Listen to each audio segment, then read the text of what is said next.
Holden Captiva 5 is 7 years old, making it one of the oldest SUVs on the market. It's a wagon that's showing its age both on the road and in the cabin, but thanks to some very sharp pricing, the Captiva 5 remains pretty good buying.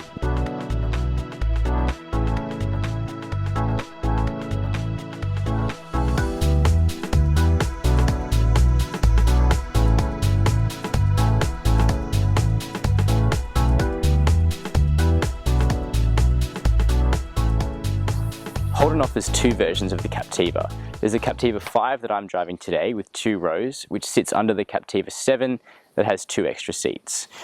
Although it lags behind more modern competitors such as the Toyota RAV4, the Captiva 5 is still in our eyes an attractive car with muscular lines and a very resolved and defined front end. But while Holden has done a good job with the exterior of the Captiva, it's inside that the problems start to come up. It's in here that we take a substantial step back in time. That's because the Captiva 5's interior has not been significantly changed since the car was introduced in 2006, when buyers expected a lot less from vehicle interior design. The first thing you notice sitting inside the Captiva is that it lacks a modern infotainment system, which is a shame because Holden does them pretty well, like in the Holden Trax we've looked at before. Instead, audio functions are controlled through this small monochrome screen which provides basic trip computer, telephone and multimedia functions. While the seats are quite supportive, it's quite difficult to find a comfortable driving position. But while the plastics in here aren't too hard, these high seats offer a commanding view out and over the road. Growing families will appreciate that the Captiva 5 offers a good amount of room here in the back.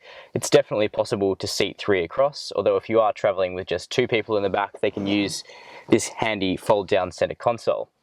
There isn't a transmission tunnel in the Captiva 5, which means that the middle person does have somewhere to put their feet and not in their friend's footwell. And also the headroom is good, even for a taller person like me at 6 foot nothing, and the legroom is also okay when the seats are adjusted back. The boot of the Captiva 5 is long, but not particularly wide at the opening. Although it provides 430 litres of space with the back seats up, the load area is affected by these side panels. Fold the rear seats though, and capacity doubles to 865 litres. I'm so pleased that Holden provided us with this Captiva 5 with the optional 2.2 litre turbo diesel 4, because it's just so much better than the so-so 2.4 litre petrol that comes as standard in this car.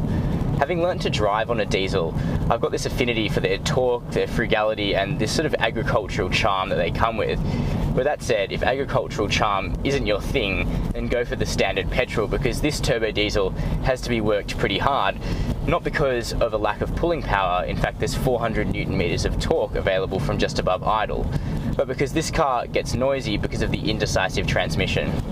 The 6-speed automatic is the only transmission you can get on the diesel, and it is not a great automatic. It refuses to change down gears on hills, it refuses to change up gears in town, and in general there's this long gap in between shifts no matter where you're driving. And when this finicky transmission is partnered to the pretty supreme turbo lag on the Captiva 5 with the turbo diesel engine, you're left frustrated by this car as it seems to refuse to get up and go. But then once the turbo kicks in, once the car finds itself in the right gear, the Captiva surges forward and unlocks its 135 kilowatts of power.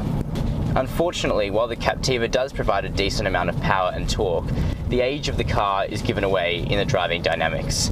The handling is poor, the steering feels disconnected and vague, and the car tends to roll through corners rather than sitting flat like another option such as the Mazda CX-5. The Captiva 5 can be optioned with all-wheel drive instead of the standard front-wheel drive, and we would go for this. We think that the Captiva 5 with all-wheel drive lends itself to a very planted driving experience, including when it's pushed hard in wet weather. And additionally, you sit pretty high in the Captiva, so you get a commanding driving experience with a good view over the other cars on the road. But it's just this high seating position that brings me onto the safety problem with the Captiva. Remember the lack of the big screen in the center console? Well, that means that there's no reversing camera available on the Captiva 5, not even as an option. The cumbersome size of this car, combined with poor rear visibility, means that reversing is made very difficult, and also dangerous without a reversing camera, which means that this car can't earn our safety tick in that area. Chasing Cars insists on reversing cameras for all cars, but particularly SUVs of this size, as the risk of backing up is just too high.